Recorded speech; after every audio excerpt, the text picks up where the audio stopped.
नमस्कार।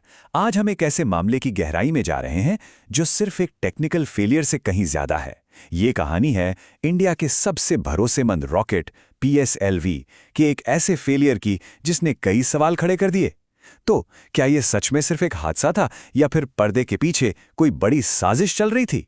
तो चलिए इस पूरी कहानी को बिल्कुल शुरू से शुरू करते हैं, उस दिन से जब एक बहुत ही इंपॉर्टेंट स्पेस मिशन अपनी मंजिल तक नहीं पहुंच पाया। ये है पोलर सैटेलाइट लॉन्च व्हीकल, यानी हम सबका जाना पहचाना PSLV। इसे इंडिया के स्पेस प्रोग्राम की रीढ़ की हड्डी कहा जाता है। और बिल्कुल सही कहा जाता है, क्योंकि सालों से इसने देश का नाम रोशन किया है। और इसका ट्रैक रिकॉर्ड एकदम शानदार। देखिए, जिस मिशन की हम बात कर रहे हैं ना, उससे पहले PSLV 62 बार लॉन्च हो चुका था और उनमें से 60 लॉन्च पूरी तरह से सक्सेसफुल थे। मतलब लगभग 97% का सक्सेस रेट। ये चीज इसे दुनिया के सबसे रिलायबल रॉकेट्स की लिस्ट में लाके खड़ा कर दी। लेकिन फिर आई 12 जनवरी की तारीख और मिशन C-52 के साथ सब कुछ बदल गया। ये मिशन फेल हो गया। सोचिए, एक रॉकेट जिसका रिकॉर्ड लगभग परफेक्ट था, वो अचानक अपने रास्ते से भटक गया और हमेशा के लिए अंतरिक्ष में खो गया। तो सवाल ये उठता है कि इस एक फेलियर से इतना फर्क क्यों पड़ा? आखिर दांव पर क्या लगा था? बात सिर्फ एक रॉकेट के फेल होने की नहीं थी। इस मिशन के साथ कई देशों की उम्मीदें जुड़ी थीं और उससे भी बढ़कर इंडिया की एक बेहद कीमती चीज। देखिए, ये कोई मामूली मिशन नहीं था। C-52 अपने साथ एक दो नहीं, पूरे 16 सैटेलाइट्स ले जा रहा था और ये सैटेलाइट्स 8 अलग-अलग देशों के थे। मतलब ये एक बहुत बड़ा इंटरनेशनल कोलैबोरेशन था, जिसमें अमेरिका और कनाडा जैसे देश भी शामिल थे। लेकिन इन 16 सैटेलाइट्स में से एक सैटेलाइट ऐसा था जो बाकी सबसे कहीं ज्यादा इंपॉर्टेंट था। यह था इंडिया का अपना सैटेलाइट अन्वेषा। स्रोत इसे भारत की खुफिया आंख के नाम से बुलाता है। और बस यहीं से इस पूरी कहानी में एक नया और हैरान करने वाला मोड़ आता है। अन्वेषा कोई आम सैटेलाइट बिल्कुल नहीं था। ये एक state of the art spy satellite, यानी एक जासूसी उपग्रह था। इसे खास तौर पर इंडिया की टॉप एजेंसीज जैसे कि DRDO और रॉ के लिए बनाया गया था। इसका काम सीधा सा था, दुश्मन देशों की हर गतिविधि पर, हर हरकत पर नजर रखना। एक तरह से ये नेशनल सिक्योरिटी के लिए एक बहुत बड़ा हथियार था। तो फिर सवाल वही है, इतना जरूरी सैटेलाइट फेल कैसे हो गया?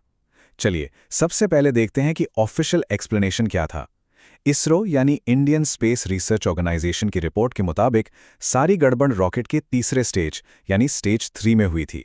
हाँ, ये जो स्टेज 3 है, ये मिशन का एक बहुत ही क्रूशियल हिस्सा होता है। और ऑफिशियल रिपोर्ट कहती है कि अचानक इसी स्टेज में प्रेशर ड्रॉप हो गया। मतलब दबाव में एकदम से कमी आ गई। अब ये प्रेशर ड्रॉप होता क्या है?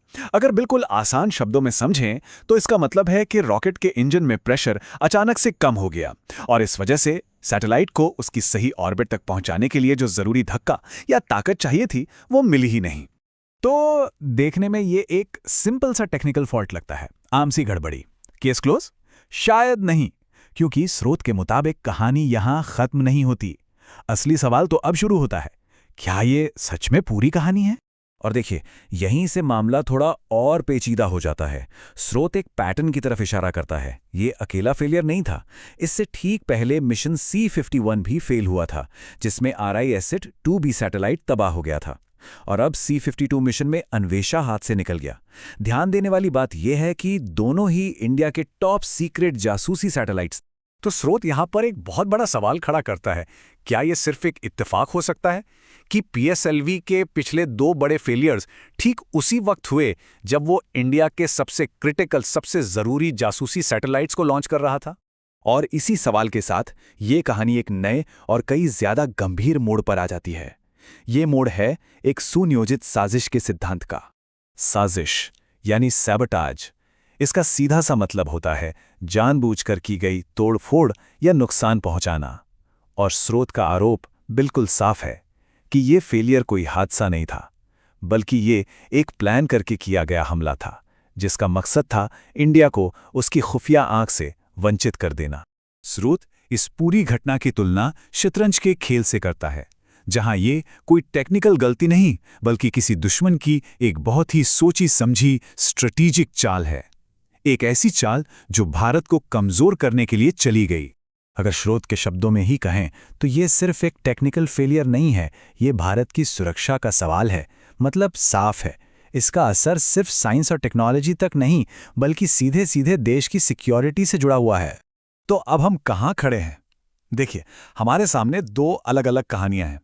एक तरफ है टेक्निकल प्रॉब्लम की ऑफिशियल रिपोर्ट और दूसरी तरफ है एक गहरी साजिश का ये चौंकाने वाला सिद्धांत।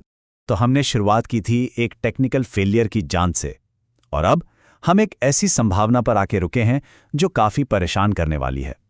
संभावना ये कि शायद ये हादसा था ही नहीं, बल्कि एक साजिश थी।